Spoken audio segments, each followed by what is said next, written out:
Good morning everyone, almost good afternoon. Welcome to CIDOP, welcome to the Barcelona Center for International Affairs. It's a real pleasure to open this discussion on migration challenges in Europe, a conversation we will be sharing first and foremost with Director General of the International Organization for Migration, António Vitorino, whom I will introduce in a couple of minutes. But let me first thank all those who are following us from home, this online live discussion in the framework of the EU IDEA project. EU IDEA is a Horizon 2020 project funded by the European Union, on which we've had the pleasure to collaborate in the last few years in the framework of the work package on the area of freedom, security and justice, with a particular emphasis on migration issues. We've been carrying this work forward for the last few years, analyzing the state of play of migration challenges at the European Union, but also, and more in particular, in the framework of EU IDEA on differentiated integration, and how can differentiated integration provide good and effective ways to tackling migration challenges. And this is where our online discussion today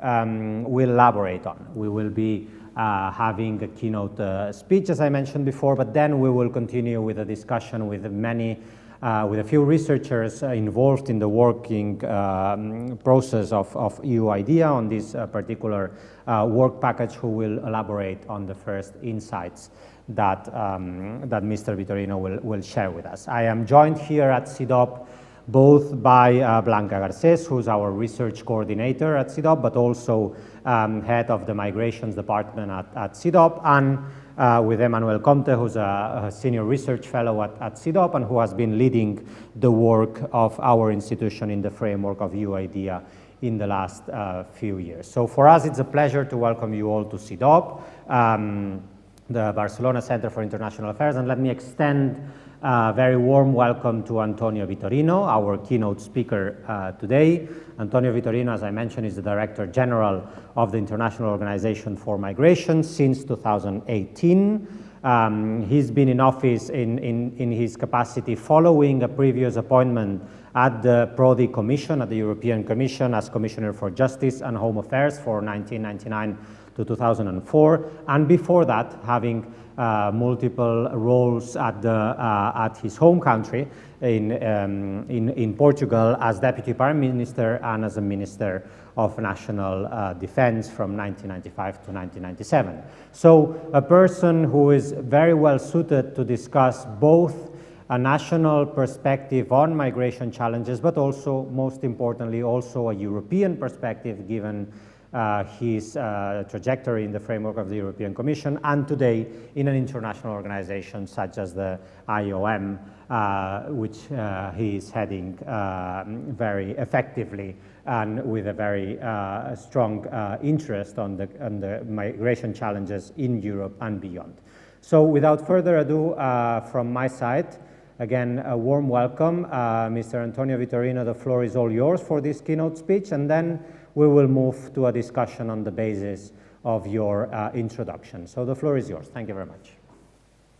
And when it comes to assuming the need for public policies to address the challenges of migration, you cannot draft policies if you ignore the realities, but at the same time, you need to incorporate in your policies the perceptions of the public opinion, no matter how distant they are from the reality.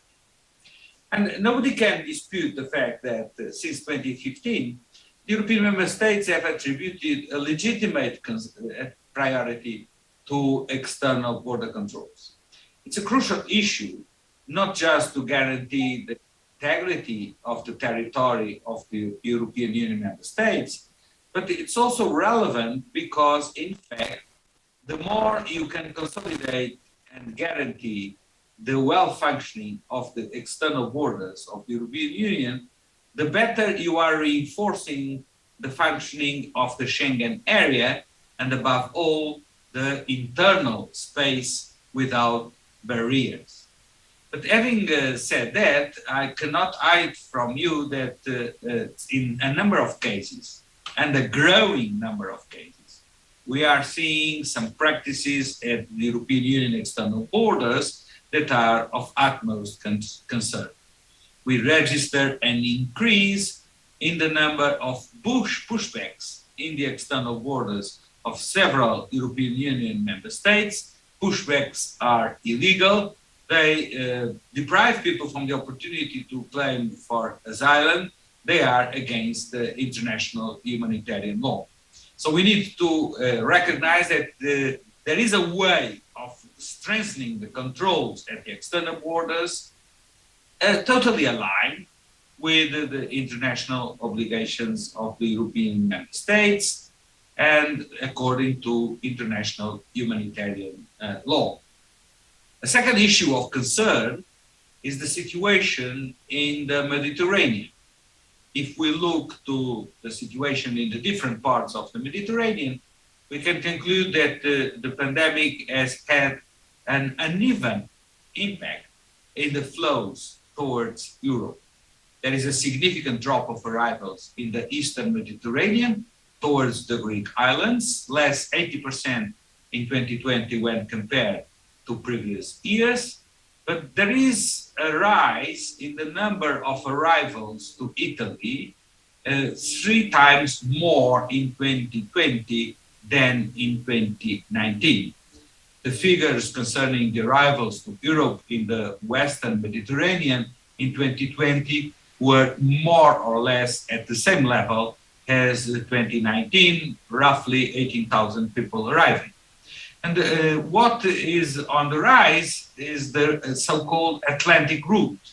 People coming from West Africa arriving to the Canary Islands through one of the most dangerous routes in the world. And there has been an increase of the number of arrivals to the Canary Islands in 2020 that persists in 2021.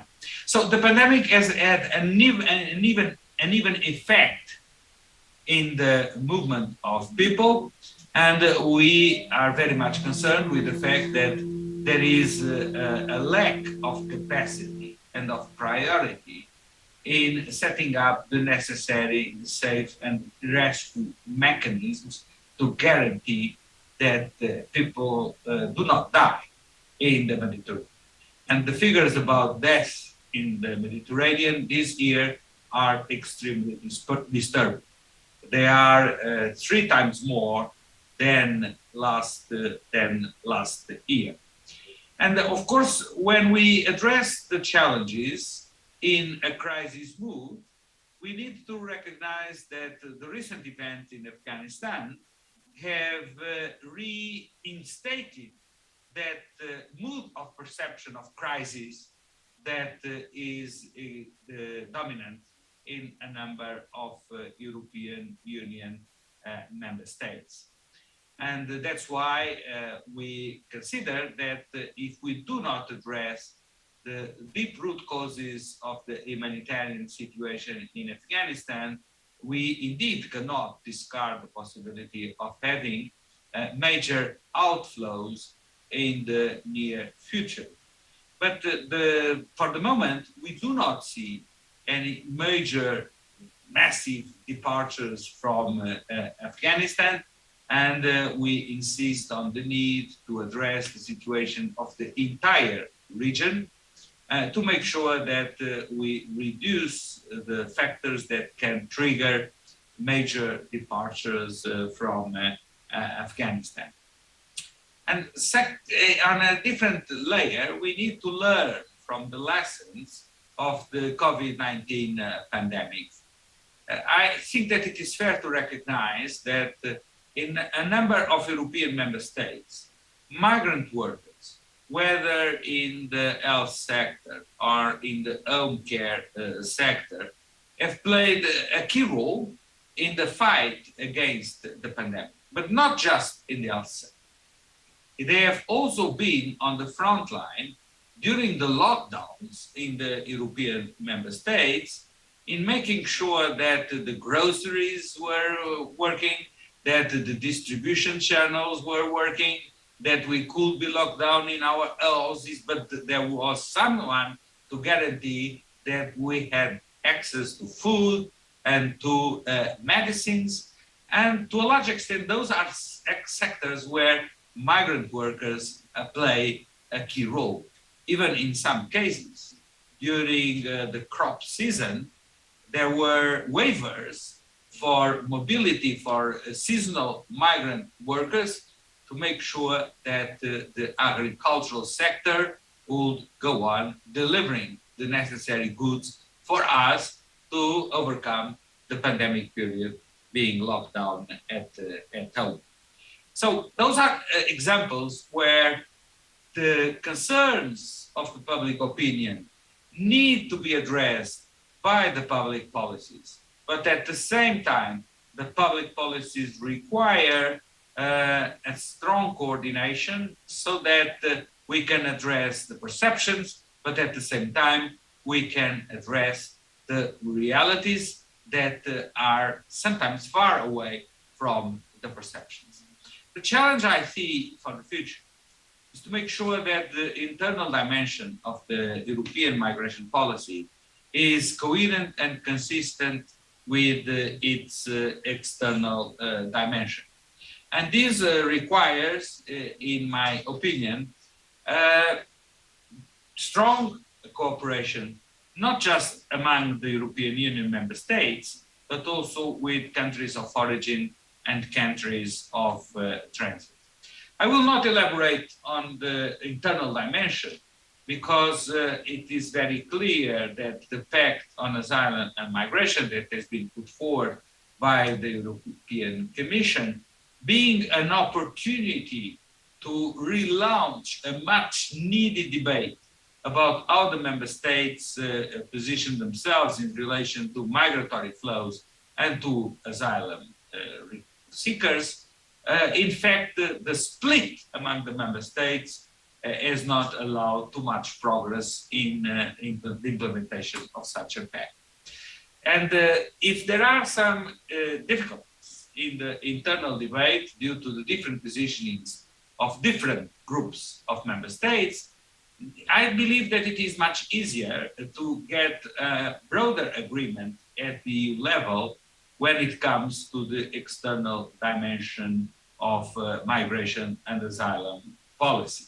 But here again, perceptions do not match realities. In fact, there is a common shared perception in Europe that there are massive flows of migration from the African continent towards Europe. But the realities are that in the African continent, 80% of migratory movements are intra-African movements, are from one African country to another African country. From the overall migratory stock coming from Africa, only 16%, 16% have Europe as their destination. So the links between the European Union and the partners in the neighborhood, whether in the Western Balkans or whether in the southern part of Europe in relation to Africa, needs to be a top priority for an European asylum and migration policy. But we should not be confined to a pure intra-regional dialogue. In fact, the migratory challenges today are universal. And that has been recognized by the United Nations in 2018 with the adoption of the Global Compact on safe, orderly, and regular migration. The Global Compact is not a legally binding instrument. It's a platform for cooperation among member states, trying to bring together countries of origin, countries of transit, and countries of destination in order to guarantee that a well-managed migration is fully respectful of the dignity and of the human rights of migrants, irrespective of their legal status, and at the same time, states cooperate in order to open up opportunities for regular and legal migration, as it has always happened in mankind history. And the Global Compact, being a platform of cooperation, is highly dependent on the willingness of the countries to engage, to cooperate, to share best experiences, and to guarantee that the rights, the fundamental rights of the migrants are fully respected by their own national migration policies. And in the run-up of the Global Compact, the United Nations system has created the UN Migration Network, which brings together 38 entities and bodies in the UN system, being coordinated by the International Organization for Migration, in order to guarantee that the entire UN system works with one voice in the support delivered to the member states of origin, member states of transit, member states of destination, in identifying the best practices and in drafting their own migration policies and in building the necessary capacity to address global movement. When it comes to global movement, I would like to call your attention upon the fact that the pandemic in 2020 and still ongoing has had a major impact on migration. The world has come to a stop. It has never happened before. The closure of the borders, the lockdowns, the sharp reduction of the number of flights have left migrants stranded in a number of places. IOM estimates that during 2020, more than 3 million migrants that were on the move became stranded, blocked, because of the restrictive measures that have been adopted to fight against the pandemic. And the collateral and undesirable effect of such measures is seen with the evidence that there has been an increase of irregular migration and trafficking in human beings. If people cannot move freely, they will try to move, coping with dangerous migratory routes, which put into question their safety and their own integrity.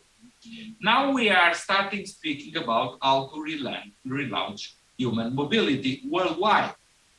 And in fact, this human mobility will be essential if we want to recover from the economic and social economic impacts of the pandemic. I do believe that there is no possibility of relaunching the global trade if there is no relaunch of global mobility. But there are two very relevant obstacles in this respect. The first one is the uneven distribution of vaccines. Let's be very clear. If the mood in the global north is about how we can relaunch mobility, because the degree of vaccination of the populations is much higher, the reality is that in the global south, at average, we can say that less than 10% of the population has had access to vaccination. And due to the shortage of production and the uneven distribution and access to vaccines, I anticipate that this two-tier system of mobility will persist for quite some time until we have a degree of vaccination in the global south that is equivalent to the degree of vaccination in the global north. Irrespective of the geographical position of the countries, IOM is making the case for having migrants integrated in national vaccination plans. Indeed, if migrants are not included in national vaccination plans, they can become bubbles of people that are much more vulnerable to the disease, where the disease can proliferate, can mutate, can impact on the host communities, and be a source of discrimination, racism, and xenophobia against migrants. So it's the interest of all, of the entire community, to make sure that migrants are fully integrated in national vaccination plans, because as the Secretary General of the United Nations says, no one is safe until everybody is safe. And the second obstacle deals with the need to adapt global mobility to the new health requirements for movement worldwide. And the health requirements are being integrated in border controls and in migration management systems.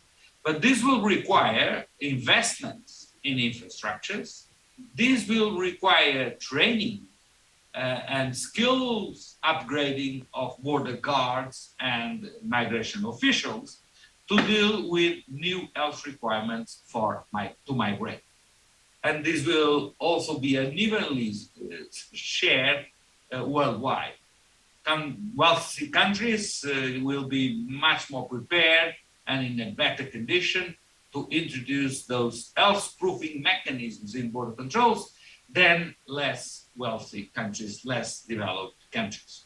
And if we want to relaunch global mobility, we need to guarantee that there is a common level playing field worldwide, not just sharing standards, but also sharing the capacity to implement those standards.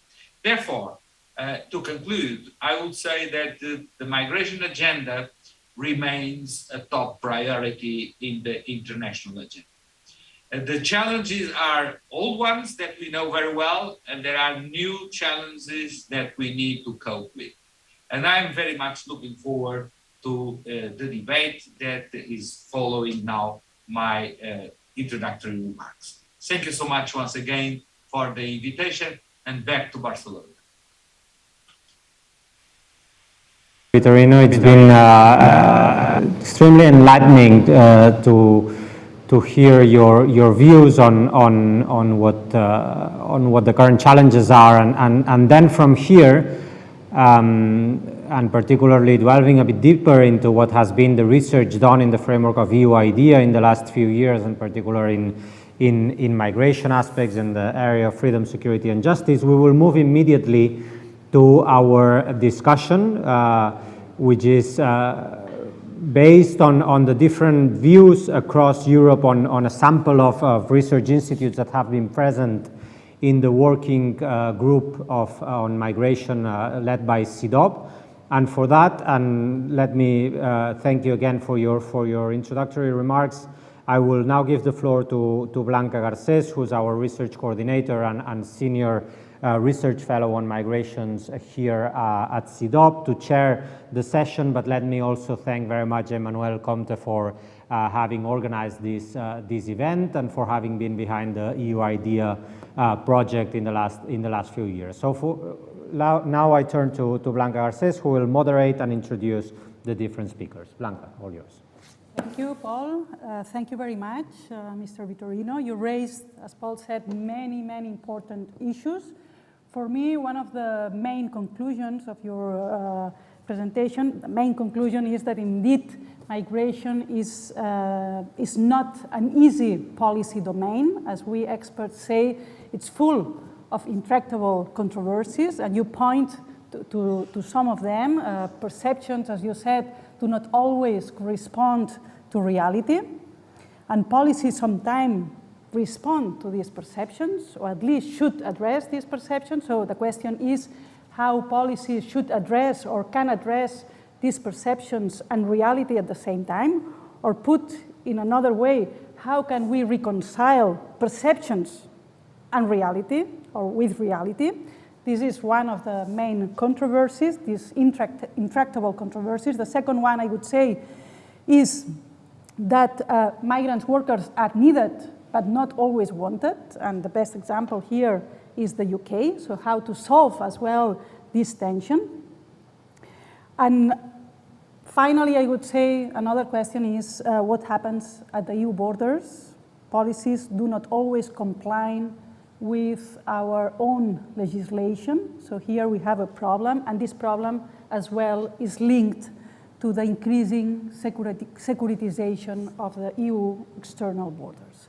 So these are some of the issues that you have raised, and I think that we'll come back in the discussion. Let me now introduce the three EU IDEA experts. First of all, Corinne Ballet from the Jacques Delors Institute. Corinne, and then Emmanuel Comte from CIDOP, and Katarina Mustasilta from the Finnish Institute of International Affairs. First, Corinne, thanks for being here. I give the floor to you.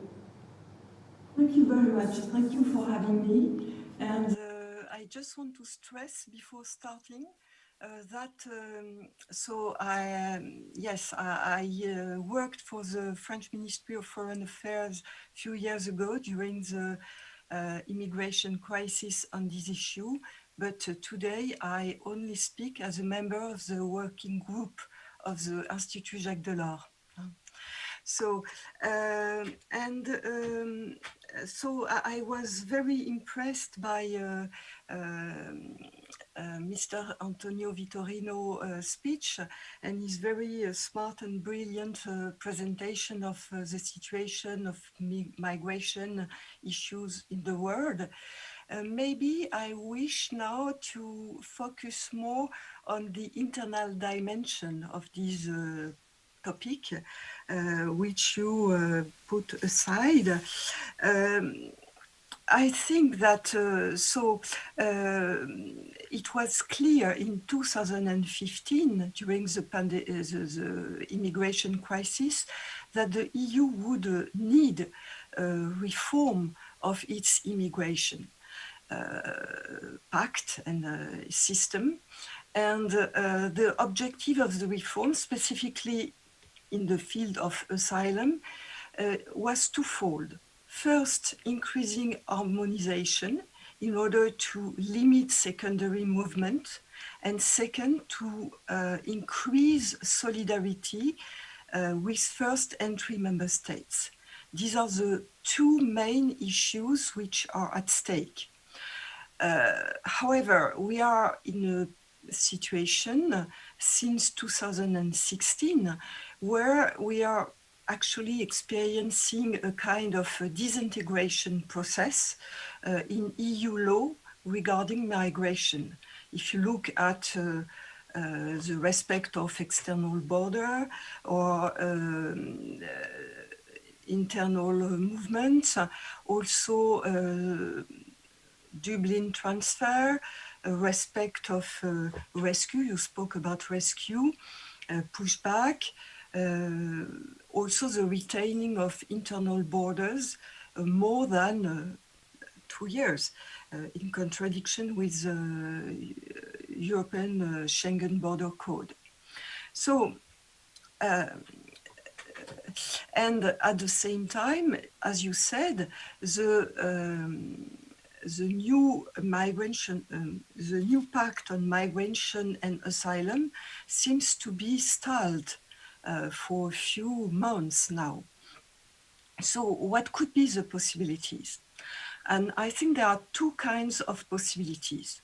First of all, it could be possible to, and maybe it would be the first best, to come back to the normal legislative procedure in making decisions regarding immigration issues.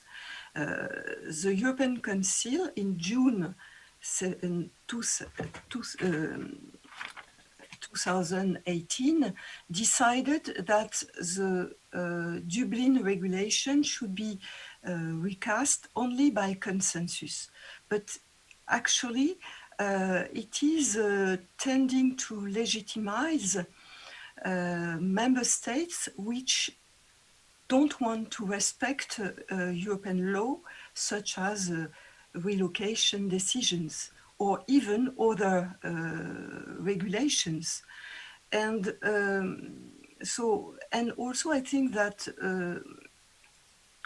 the ordinary legislative procedure could force or to give an impetus for member states which would be in a minority to try to find a compromise with other member states. So it would certainly be a first best to come back to the normal working of the European immigration policy and use the normal legislative procedures. But in reality, it is difficult. It's true that this decision from the European Council came after a statement that it was blocked, this reform was blocked. And the second best is looking for flexibilities in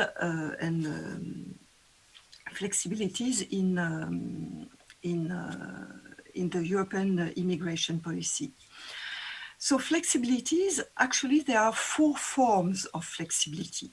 One is two-speed Europe.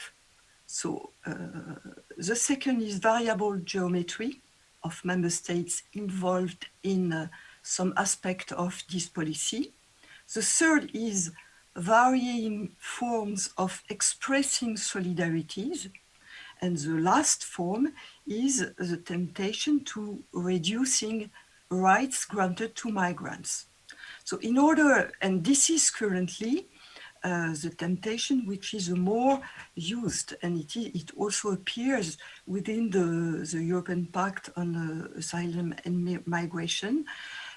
So it would be very important in order to try avoid reducing rights granted to asylum seekers and migrants, to try to imagine what could be other forms of flexibility. The first form, so two-speed Europe, it has always existed. If you think of the Schengen area, for instance, member states who want to join the Schengen area need to meet certain requirements in order to get into it. So, and we can think as regards asylum issues and rescue of migrant at sea, of informal arrangement, which happened in 2019 between France, Germany, Italy, in order to distribute people who were rescued at sea. So, and the hope was that this good example of solidarity could progressively expand to other member states.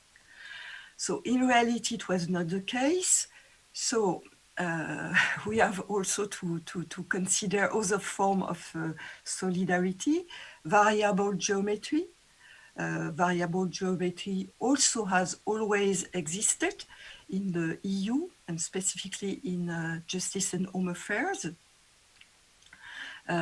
So only member states willing to accept solidarity would be part of it. But here again, there are some difficulties with this option, which is that the useful effect of this kind of solidarity would be reduced if only a limited number of member states are part in a group of solidarity. And secondly, even migrants could make comparison between the situation inside the solidarity group as regard their rights, the rights granted to them, and outside the solidarity group. And so it would require... We don't have much time, and I would like as well to give some time for the general discussion with the audience. Okay. So we should be shorter.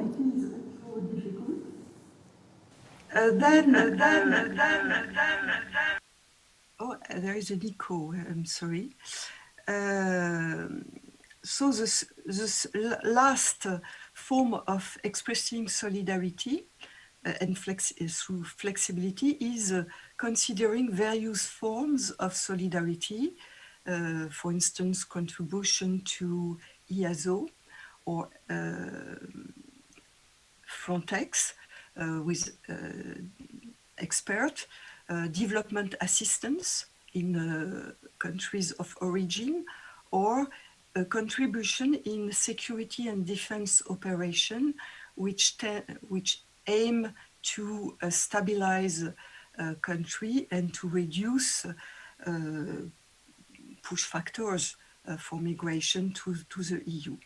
However, this way of solidarity, flexibility is also difficult because you need in this situation to find a system of equivalence between the various forms of solidarities.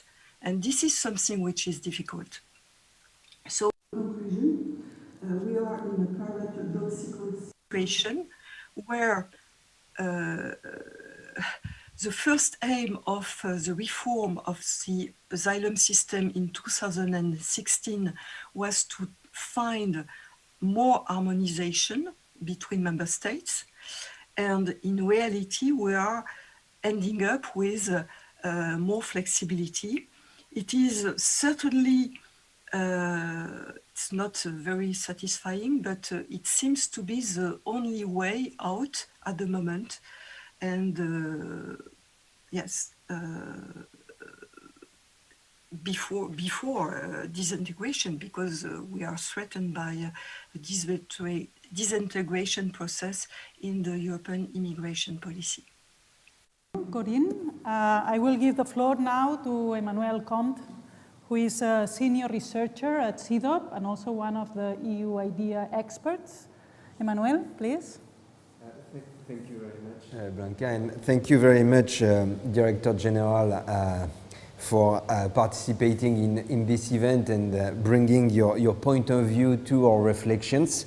And it's very welcome, actually, because the International Organization for Migration is particularly relevant to the reflection we have had inside this project on different frameworks of cooperation on migration in Europe. And actually, we have barely reflected upon the contribution, the role that the International Organization for Migration could have in the European context. It's an organization that is outside the EU framework and yet is in charge of important functions at the European level in the management of migration. So it's an organization that has a long history. It started actually in the early 50s to promote emigration from Europe at the time when the main problem was inside Europe. And now it's an organization that is mostly in charge of migration flows between Europe and the rest of the world. So to be brief and to the point, I would like to ask you, Mr. Director General, what you think can be the contribution, the distinct contribution of IOM to the predicaments, the various problems you have mentioned inside in Europe about migration. Can the IOM contribute to reconnecting reality and perception, to prevent a migration scare in Europe, reduce this tendency of European states to resort to pushbacks? And to what extent the fact that the IOM is outside the EU system while fulfilling important migration functions in Europe is relevant? So in a nutshell, what can the IOM do and how its particular setup is strategic to carry out its functions? Thank you, Emmanuel, for being so clear and so to the point. I think that the question is very clear and extremely relevant. Let me now give the floor to Katarina, the last EU expert, to raise the last comments, questions. Katarina? Yes. Please. Thank you very much. I hope you can hear me well. Yes.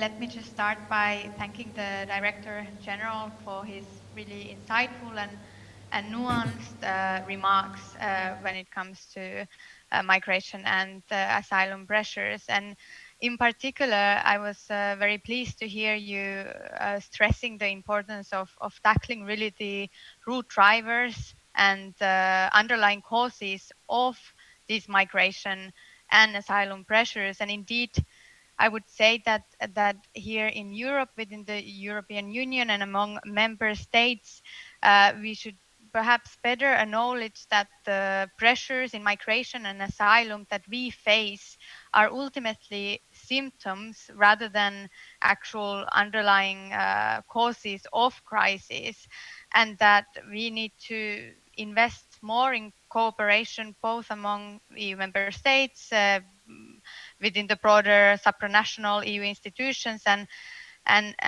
then together with other multilateral forums on moving beyond managing those symptoms and really being able to tackle and ideally, I would say, prevent the conflict escalatory processes and breakdowns of societal peace and contracts that ultimately today lead to these pressures in migration and asylum towards the EU. As although, like you said, again, it's also important to remember, and I think this could also help in shaping those perceptions, to acknowledge that indeed most of migrants, displaced people, do not ever get to Europe and don't even actually aim at that. And this is really important. But to keep this very short, I would just like to ask you a little bit to elaborate on the external dimension that you also spoke about. And beyond kind of the border management that the EU has in recent years, indeed, as you mentioned, strengthened. One of the kind of emphasis in the EU's migration and asylum policies has been to partner up in diverse ways, both EU member states, but increasingly also the EU as a whole, with different third parties that are located closer to the places and homes of origin of migrants and asylum seekers. There are also, however, although this has in the short term kind of contributed to lowering those pressures towards the EU, there are some challenges related to human rights, and through that related to the EU's normative agency and legitimacy as an agent, as these partnerships have added heterogeneity and ambiguity when it comes to, in the end, the EU's compliance with human rights. On the other hand, one could also argue that there are nowadays, especially in the light of the geopolitical shift that we see in the world, some more direct threats to the EU in this over-reliance on these external partnerships. We've already seen some third parties using the EU's lack of kind of agreement on the internal aspects and the reliance on these external aspects to pressure the EU and even threaten the EU. And given the intensifying geopolitical landscape, probably these kind of efforts will not soon stop. So yes, in short, I would like to ask you to elaborate a little bit more on how you see the potential and the future, but also the challenges in this reliance increasingly that has taken place on this external dimension, also when it comes to helping migrants and asylum seekers by the EU and its member states. Thank you. Thank you very much, Caterina. Now I'll give the floor back to Mr. Vitorino, but meanwhile, you can, I invite the audience to participate by writing questions, remarks, comments through the chat. So, Mr. Vitorino, the floor is yours. Thank you very much. Thank you so much for the contributions of the three experts. I will try to be very brief in my replies. What is the difference that IOM can make to the European debate? I think that our utmost contribution is to provide evidence for policy formulation. The best way of addressing misperceptions is to deconstruct the myth and the manipulation that so frequently occurs on migration issues, and providing with the figures, the facts, and the evidence that can sustain a policy. That's what we try to do, not just in Europe, but worldwide, in spite of the fact that sometimes I have the fear that it's much easier to believe in a simplistic speech than to deep dive into the reality and the facts that we can provide. It's an ongoing process.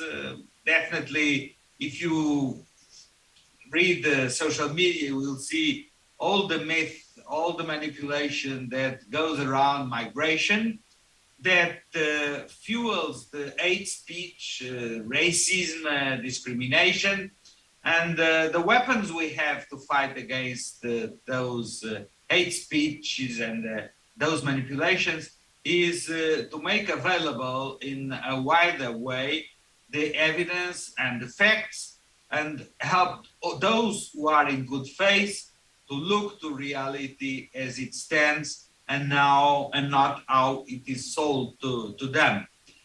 In terms of institutional cooperation, well, we have an institutional cooperation with the European Union in a number of humanitarian crises, in a number of development challenges, in a number of areas where the top priority is to address the new drivers of mobility, which are not just conflict as it used to be, but each time more and more we see that there are impacts on human mobility from climate change.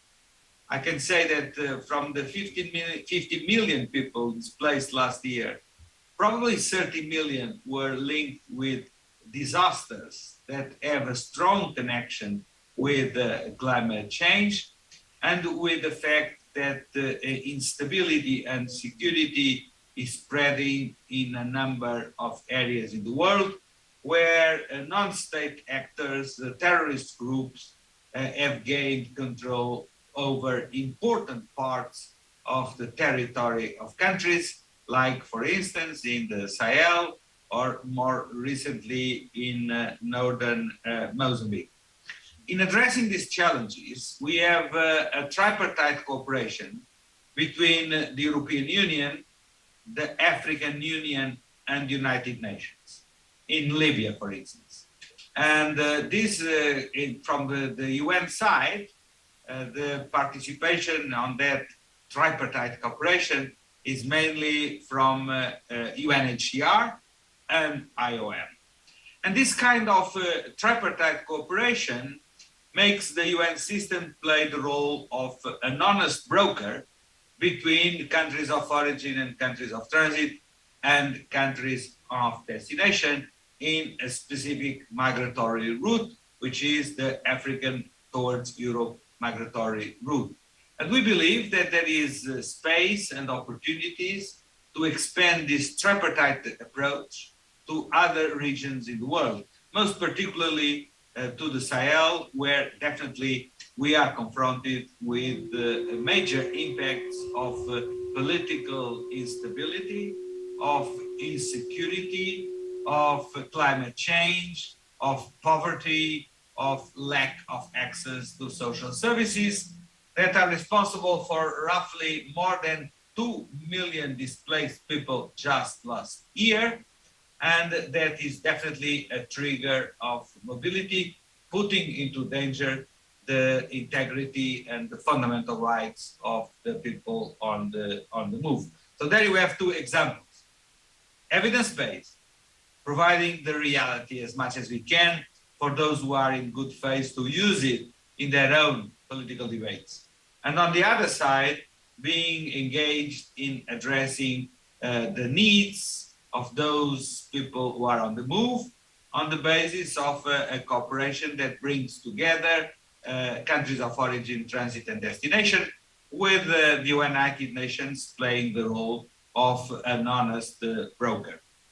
On the issue that was raised concerning the situation of partnerships with third countries, I would like to recall you that 80% of asylum seekers in the world are in low and middle income countries. They are not in wealthy countries.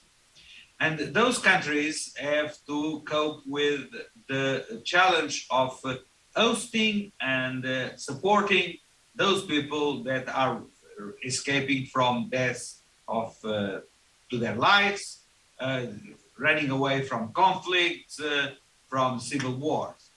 And so it's the role of the international community as a whole, and of the United Nations in particularly, to support those countries that host the vast majority of refugees and asylum seekers worldwide. And in our own perspective, now I speak for IOM, our engagement is above all with the local authorities and the local NGOs. We have quite a large number of projects of community stabilization, where we try to help the communities to build resilience and to find durable solutions for their future. And this work is done largely in close coordination with local actors, because the local actors are the ones who know best the field, and the local actors are the ones who know better what are the needs and what is the best way of addressing those needs, the anxieties and the fears of the local communities, in order to guarantee their stability and also the reintegration of those who have come back from migration because they have been rejected as migrants, especially in the framework of the voluntary humanitarian returns. And we do that in close coordination with the European Union, with European Union member states, and with the funding that the European Union provides for such activities. And I will conclude by sharing Katarina's view that it is totally unacceptable that countries, for geopolitical reasons, might manipulate and instrumentalize migrants, putting at risk their safety and their well-being. Unfortunately, recently we have seen these kind of examples in the external borders of the European Union with Belarus. And we are ready, and we have made ourselves available to give humanitarian assistance to those migrants that are in a sort of a no man's land between the pressure of both countries at the border. And to conclude, I would emphasize that, of course, strengthening the controls of the external borders, it's relevant, very relevant. It's necessary that the strengthening of the control of the external borders is done in full alignment with international obligations and international humanitarian law. But I would like to recall you that more than 60% of those migrants that are in an irregular situation in the European Union member states did not enter the European Union irregularly. They are what the experts call overstayers. Those are people who arrived legally and then they stayed beyond the limit of their authorized stay. So to address the challenge of those migrants in irregular situation, the answer is not on the external border. The answer is in the regulation of the market and in guaranteeing that those people, whether they have access to the regularization process or if they are not allowed to stay in the countries of destination, they have a safe and dignified way of returning back to their countries of origin and being reintegrated in those countries of origin. So there you have my reaction to the questions that have been raised. And I want to thank you once again for this opportunity. Thank you very much, Mr. Vitorino. It has been extremely interesting and an honor to be able to listen to you and to discuss with you the results and the question raised by our EU IDEA project. Let me recall that the key question of the EU IDEA project was whether, how much, and what form of differentiation is not only compatible, but also conducive to more effective, cohesive, and democratic EU. And here, of course, in the field of migration, the question of responsibility sharing is key. And it was key, and it was one of the main challenges during the refugee reception crisis in 2015. You raised another very important issue, which is the relationship between perceptions and reality. And here, of course, and as you explained it very well, there is a clear mismatch. And the question would be how to reconcile these perceptions and this reality and how to address both.